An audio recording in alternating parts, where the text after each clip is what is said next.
Shalom, Erev Tov, good evening. This is TV7 Israel News broadcast to you from Jerusalem. Jerusalem asserts its undeterred determination to defeat Hamas.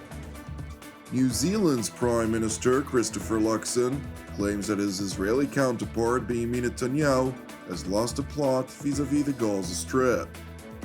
Turkish Foreign Minister Hakan Fidan claims Israel is responsible for the chaos in Southern Syria.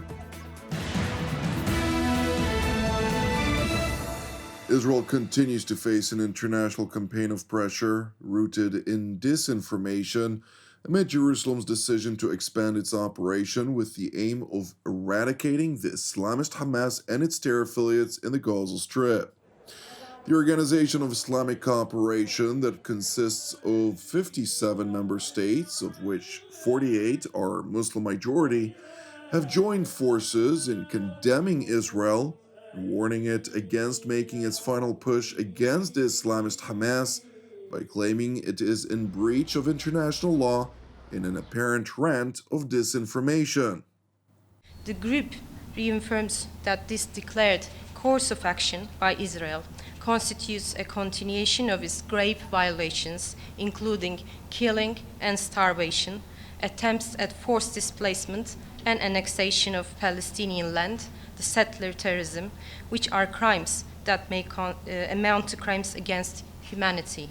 We demand the immediate and comprehensive cessation of the Israeli aggression against the Gaza Strip and an end to the ongoing violations committed by the occupying forces against civilians and civilian infrastructure in the Gaza Strip, the West Bank, and East Jerusalem. Joining the international pressure campaign against Israel, New Zealand's Prime Minister Luxon claimed that Prime Minister Benjamin Netanyahu has lost the plot vis-à-vis the Gaza Strip. I think what's happening in Gaza is utterly appalling. I think Netanyahu has gone way too far. I think he has lost the plot, and I think that what we're seeing overnight with the attack on Gaza City is utterly unacceptable, and that's what we have been calling for as an international community now for a long period of time. He is not listening to the international community, and that is unacceptable. But we have stood up for values, and we keep articulating them very consistently. And what you have seen is Israel not listening to the global community at all. We have asked for humanitarian assistance to be delivered unfettered. It hasn't happened. We have said a forcible displacement of people and an annexation of Gaza would be a breach of international law. We have called these things out consistently, time and time again. You've seen New Zealand join many of our friends and partners around the world to make these statements, and he's just not listening. Meanwhile, in Washington, White House Press Secretary Katrine Leavitt was asked whether the Trump administration was supportive of Israel's adopted plan for the Gaza Strip. This is an incredibly complex and complicated war that, again, was inherited by this president, by his predecessor, Joe Biden. October 7th was one of the worst days in history. We saw innocent people slaughtered, murdered, kidnapped by Hamas terrorists. This administration has taken extensive time and effort and resources since Inauguration Day in January to end this conflict. We have given many flexible arrangements backed by Israel to Hamas, and unfortunately, Hamas has never agreed.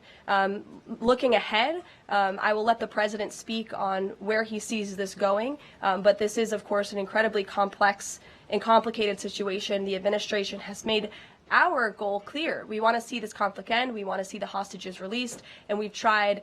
The president and his national security team have given extensive effort and time to doing that. Meanwhile, in Jerusalem, Prime Minister Benjamin Netanyahu, in an address to an event of Newsmax, asserted that Israel would not allow a Palestinian state to form, in spite of a French-led international campaign to push for Palestinian recognition. The global wave is essentially calling us to lose ourselves in some illusion, in some wishful idea of a Palestinian state, whose entire purpose is to destroy us.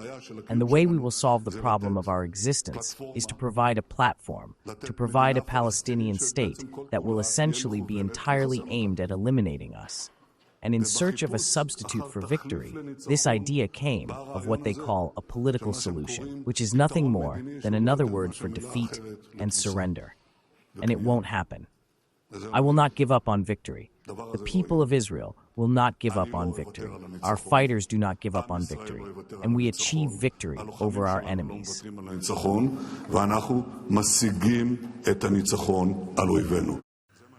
Prime Minister Netanyahu went on to highlight the campaigns of lies and deceit that have plagued international media outlets during the war against the Islamist Hamas in the Gaza Strip, following the atrocities which were committed by the Palestinian terror group on October 7th of 2023. From the start, from the second day of the war, we said there has to be another separation between civilians and combatants, and that is that we supply humanitarian aid to the combatants. Even though we're in a very small and tight urban space, we'll do every effort to do so, and we did.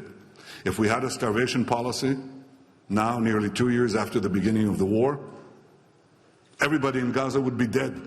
But they're not, because that's not our policy. Our policy is the exact opposite. We sent in 2 million tons, 1.9 million tons of food and medical aid into Gaza, because that's how we conduct the war. Until recently, that is, when Hamas began to loot, rob, kill, take over humanitarian aid.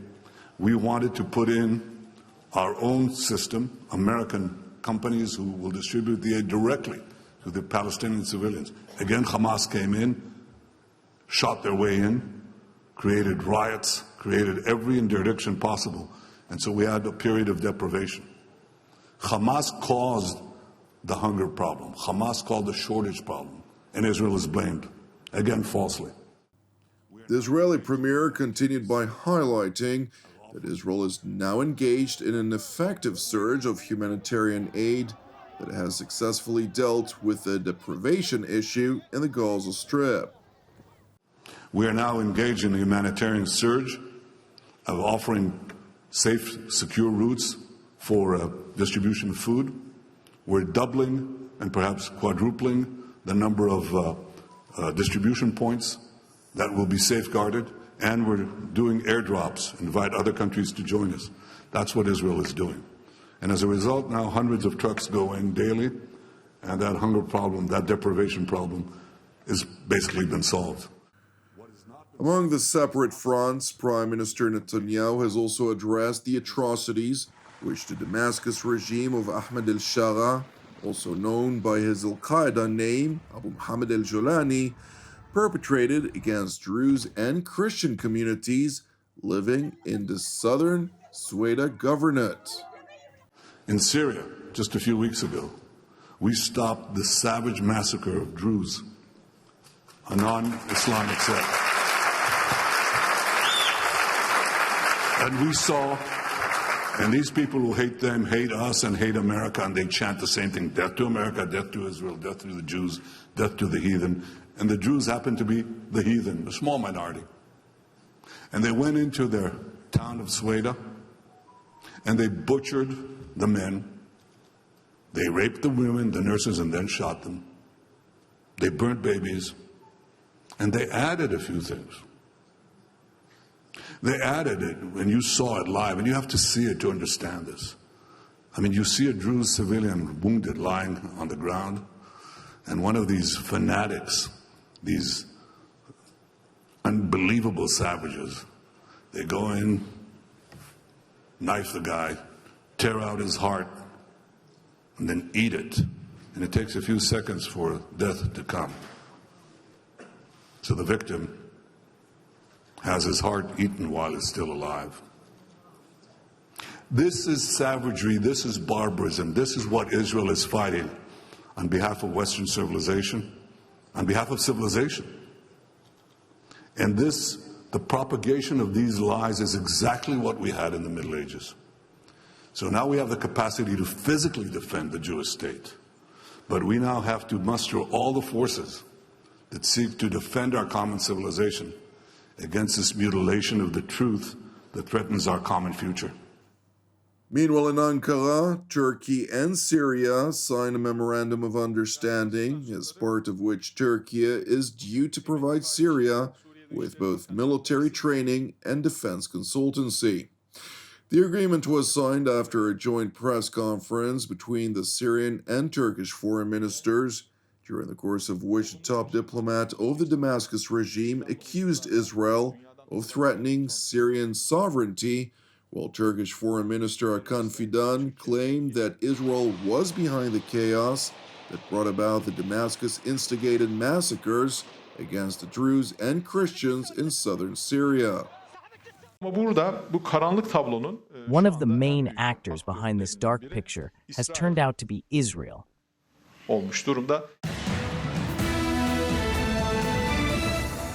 Thank you for watching TV7 Israel News.